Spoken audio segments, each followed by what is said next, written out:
Welcome student. आज हम आपको हिंदी लिटरेचर पाठ 2 धाय माँ पन्ना की कहानी पढ़ाने जा रहे हैं। सभी बच्चे इसको बहुत ध्यान से सुनिएगा।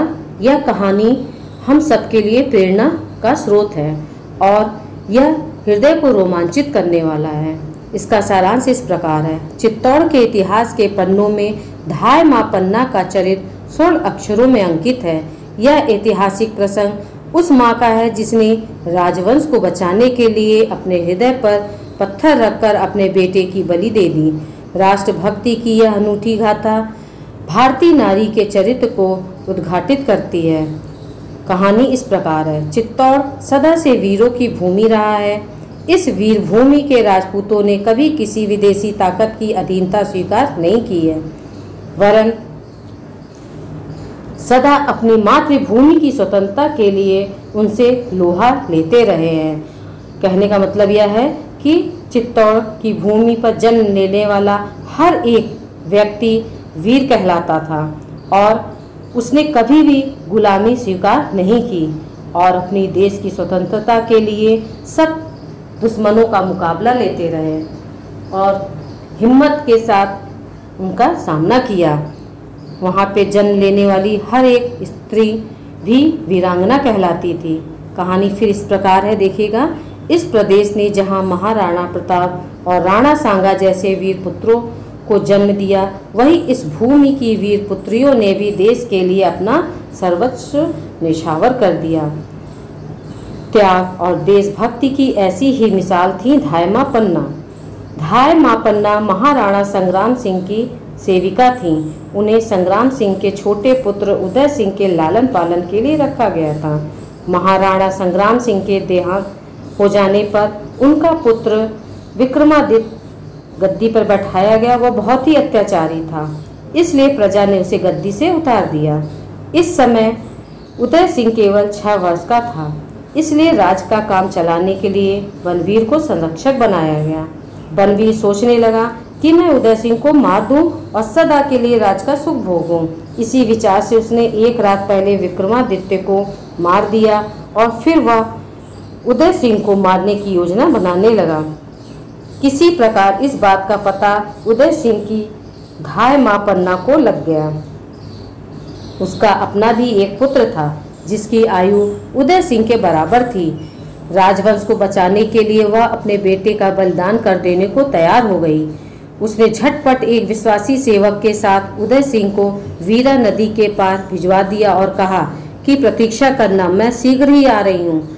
अब उसने उदय सिंह के कपड़े गहने अपने पुत्र को पहना दिए और राजपुत्र उदय सिंह के स्थान पर उसको लिटा दिया।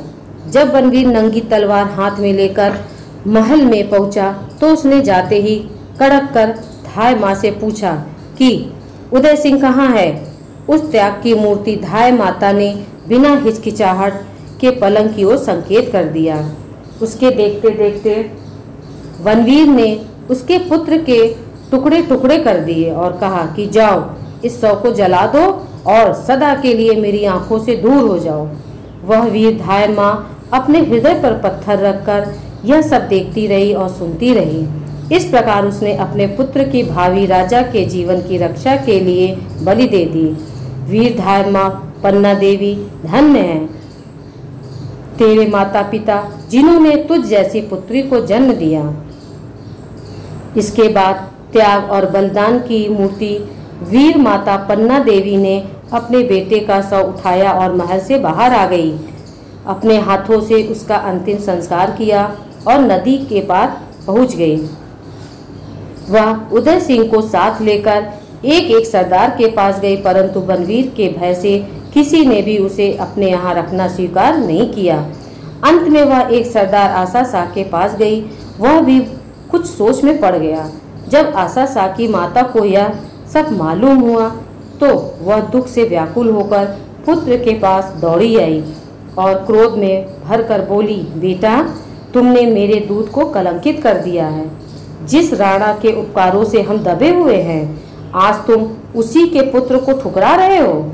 जन्मभूमि की स्वतंत्रता के लिए जिस वंश ने अपना सर्वस्व लुटा दिया, उसी कुल के दीपक उदय सिंह को सहारा देने से डरते हो। जाओ, डूब मरो चुल्लू भर पानी में। इतना कहकर वह वीर माता सिसक सिसक कर रोने लगी। जब आशा सांसें न रहा गया और उसने माता के चरणों में गिरकर प्रतिज्ञा की कि जब तक मेरे शरीर में रक्त की एक भी बूंद है मैं कुमार उदय सिंह की रक्षा करूंगा। यह सुनकर माता का हृदय गदगद हो गया और उसने अपने पुत्र को आशीर्वाद दिया।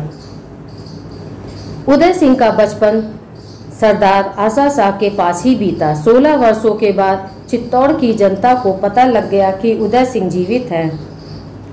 उसी समय बड़े बड़े सरदारों ने उदय सिंह को बड़ी धूमधाम से चित्तौड़ की राजगद्दी पर बिठाया।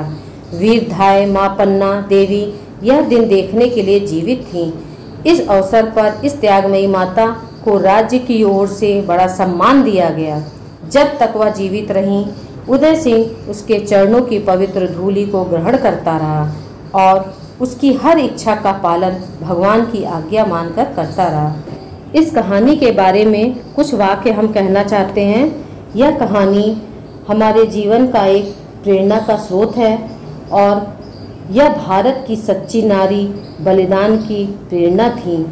अपना सब कुछ निछावर करने वाली वीरांगना धाय मां पन्ना का जन्म कमेरी गांव में हुआ था।